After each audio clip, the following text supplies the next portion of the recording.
Hi Jim, my name's Oliver. I'd like to talk to you about a few lab values that were ordered for you and what they mean. And can you tell me what you already know about liver labs?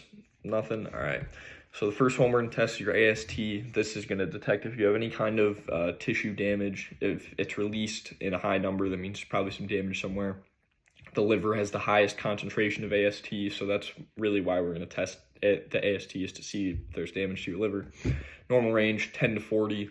Alcohol can kind of change this, and so can medications. So before we test, we do have to do a blood draw. So I'm going to need a medication history from you as well, just to make sure that we got nothing interacting there. Signs and symptoms, it could be elevated fatigue, right quadrant pain, so like pain in your right side up here, and yellowing in the skin and eyes. Low levels, not really significant because cell death is what causes it to be released, so low cell death means it's a good thing. Increased AST can happen with heart attacks or liver disease. So from there, once we get that elevated level, we kind of got to go through and see, okay, we check your ALT to see specifically, is it the liver? Normal range, 10 to 40. If you're overweight or there's still a lot of drugs, so that can affect your ALT, but same kind of symptoms. Yellowing in the skin and eyes is a big one that shows liver damage, or dark colored urine. Decreased levels, not significant again. Various liver diseases cause elevated ALT. So once we're done, we just got to go over the results, and if it's low, high, whatever, we'll kind of see where we're going from there. From there, we could do an ALP test, which is kind of detect liver or bone disorders when used with associated findings. Normal range, 52 to 142. They're higher in children and during puberty, so it doesn't matter. But they can be increased after fatty meals, so there's a fasting required prior to this blood draw. It's not that big a deal, but we just got to make sure that you don't eat, because it could change the results. After the fact, we'll go over and make sure. We'll look over, see if any liver and bone disease is indicated, and if so, then where we get to go from there, what other labs we might need to kind of determine the exact point of contact. Same thing, yellowing in the skin and eyes, bone pain if it's bone related. If it's low, it could be a nutritional deficiency, so check on that. Direct and total bilirubin is the next place we'll probably go.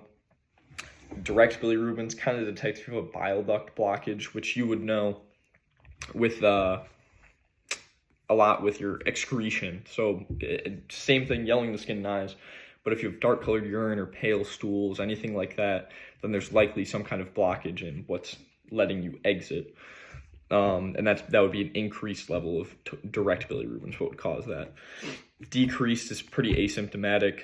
The normal range, 0.3 to 0 to 0.3. And pre-test, same thing, we're gonna need to fast again. And post-test, pretty normal, just review your results, see what we got going on. Total bilirubin is 0.3 to 1, and this is kind of just the total amount that you have inside of you. Same kind of symptoms, but this can be elevated in various liver diseases, not just a bile duct blockage. So this would be to see a little bit more generalized stuff. Same thing, purpose of the test.